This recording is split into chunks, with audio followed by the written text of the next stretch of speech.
Have you ever looked up at the stars and wondered, what happens when our time here is over? Where do we go? What becomes of our consciousness, our soul? This is one of the most profound questions humanity has ever asked. It's a question that has inspired religions, philosophies, and countless late-night conversations for thousands of years. Today, we're going on a journey together to explore some of the most fascinating ideas about the soul's journey after death. This isn't about finding one single answer, but about opening our minds to the incredible possibilities that different cultures and thinkers have imagined. So, get comfortable, and let's dive into the great mystery.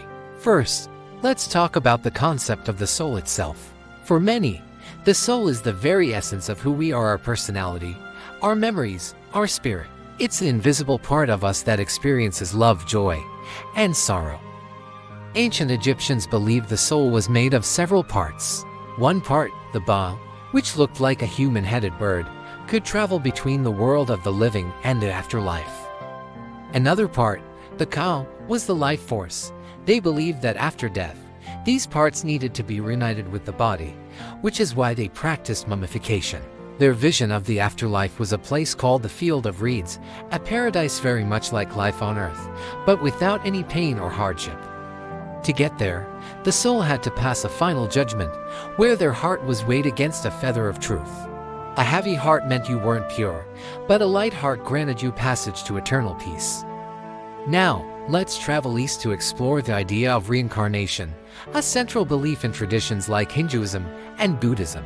Instead of a one-way trip to an afterlife, these philosophies propose a cycle of death and rebirth known as samsara.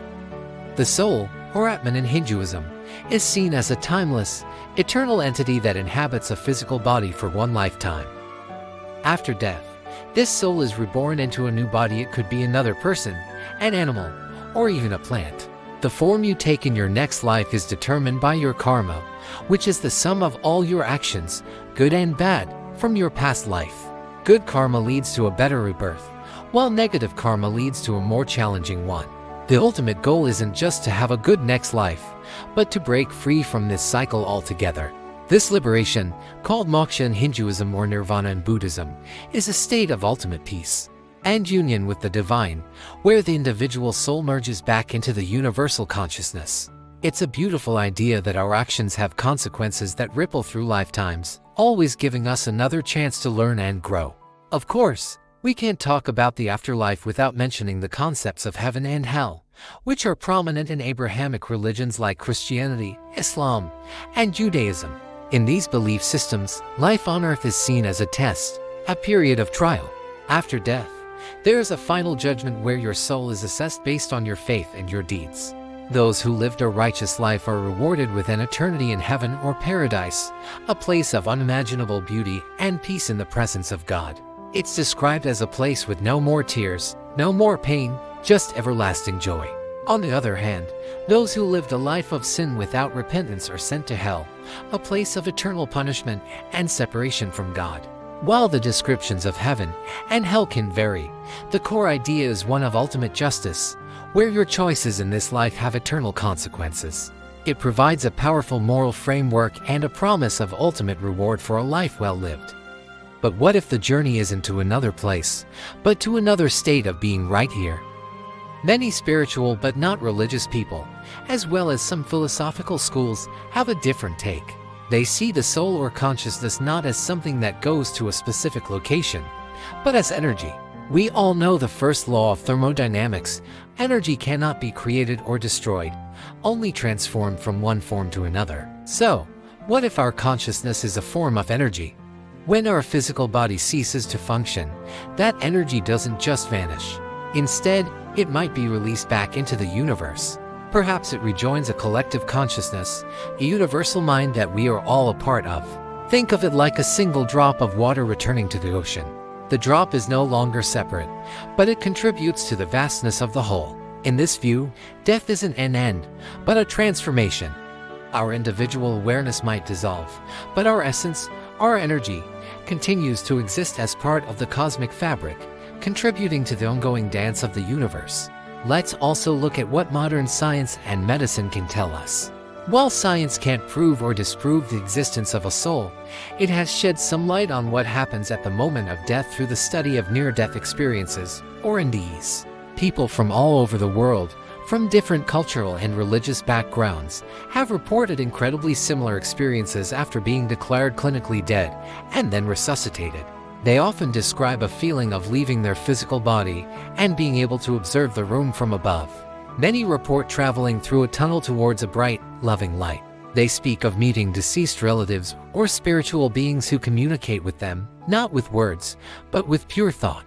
A common theme is a life review, where they re-experience their entire life, seeing the impact of their actions on others. Almost universally, people who have had NDEs describe the experience as profoundly peaceful and filled with overwhelming love, and they return with a complete loss of their fear of death. Skeptics argue these are just chemical reactions in a dying brain, but the consistency of these reports across cultures is truly remarkable, and makes you wonder if we're catching a glimpse of what lies beyond. Another fascinating idea comes from the world of philosophy, particularly from Plato. Plato believed in the immortality of the soul and a realm he called the world of forms. This was a perfect, eternal, and unchanging reality where the true blueprint of everything in our physical world exists. For example, every chair in our world is just an imperfect copy of the perfect form of a chair that exists in this higher realm. He argued that our souls originated from this world of forms.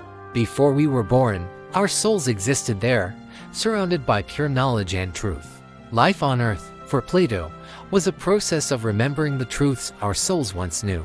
So, after death, the soul is freed from the prison of the physical body and can finally return to its true home, the world of forms. It's a return to a state of pure understanding and perfection. This idea has influenced Western thought for centuries, suggesting that our life here is just a temporary journey, and our true destination is a realm of pure intellect and being.